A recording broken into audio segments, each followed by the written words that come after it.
परिवारातून न्याय मिळवून देत त्याशिवाय मला कोणीच न्याय मिळवून देणार नाहीत मला.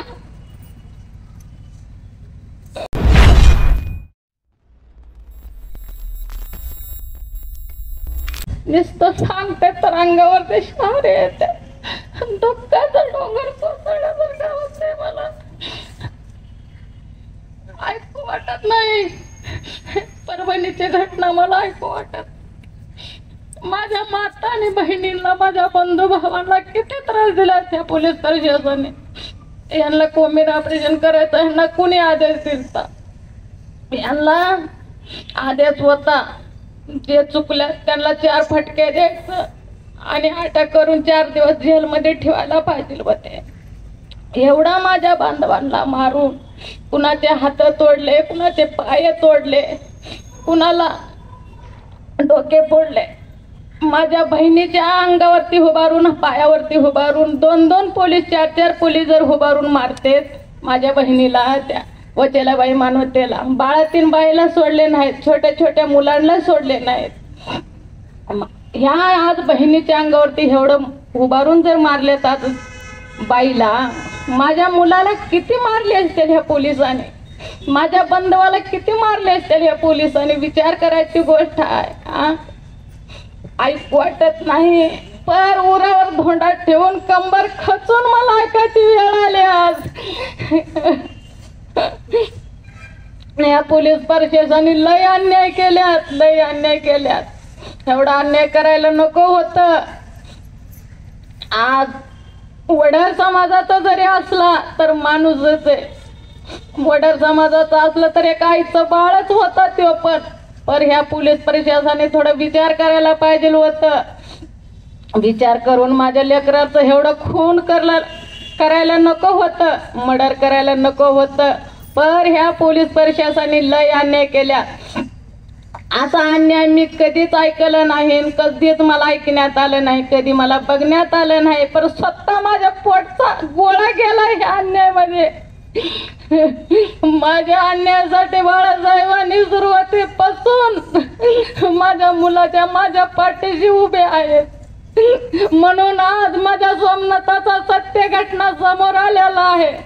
आज जर बाळासाहेब इथं परभणीत आले नसते तर या लोकांनी माझ्या सोमनाथाचा खून केलेला ही दाबादाबी करून सगळं जिकडल्या जिकडे केले असते. कितीक नेते आले, कितीक आमदार खासदार आले, पण कुणी माझ्या पाठीशी उभारले नाही. सगळे बघून येऊन बघून गेले. स्वतः माझे बाळासाहेब आंबेडकर साहेबांनी येऊन माझ्या पाठीशी उभा राहून स्वतः त्यांनी कोट घालून माझ्यासाठी लढाई लढत्यात. मला या कुठल्या सरकारावर विश्वास नाही, कुठल्या पोलीस प्रशासनावर विश्वास नाही.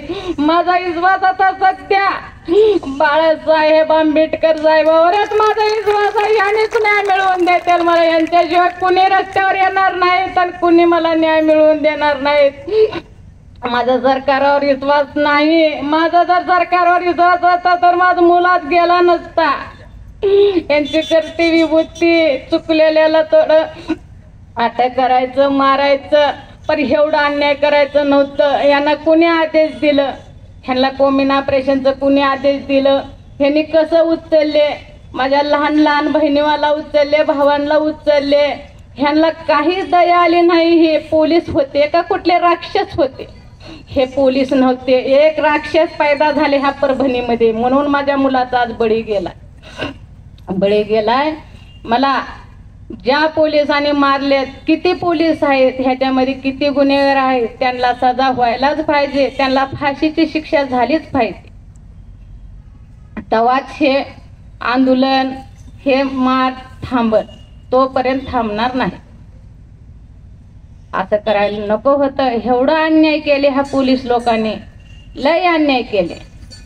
आज बळी घ्यायचं म्हणलं तर एक सोमनाथाचं बळी घेतले. आजू असं किती सोमनाथाचं बळी घेणार होते ह्याने. ह्या परभणीमध्ये सुजयदादा आले तेव्हा कोमिन ऑपरेशन थांबलं. साहेबांनी तिकडून फोन केले तेव्हा कोमिन ऑपरेशन थांबलं. नाहीतर पुण्यात आमदार खासदारांना थांबवलं नाही. सगळे बघत बसले तेव्हा साहेबांनी तिकडून फोन केले तिकडं मंत्री साहेबाला हे कोमिन ऑपरेशन बंद करा म्हणून, तेव्हा हे कोमिन ऑपरेशन बंद केले. ह्याच्यातून एवढे लोक वाचले, नाहीतर हे किती जणांचे बळी घेतले असते की. आता मला एकच म्हणणं आहे, आता सुजित दादा आल्यात ह्या परभणीच्या घटनेसाठी त्यांना फार वाईट वाटतं. असं व्हायला नको होतं, पण त्यांना लय वाईट दुःख झाले. मला झालं नाही दुःख, साऱ्या देशाला झाले, साऱ्या जनतेला झाले सोमनाथाचं दुःख. मला न्याय मिळवून दे, त्याला तर आंबेडकर परिवारातून न्याय मिळवून दे, त्याशिवाय मला कोणीच न्याय मिळवून देणार नाहीत मला.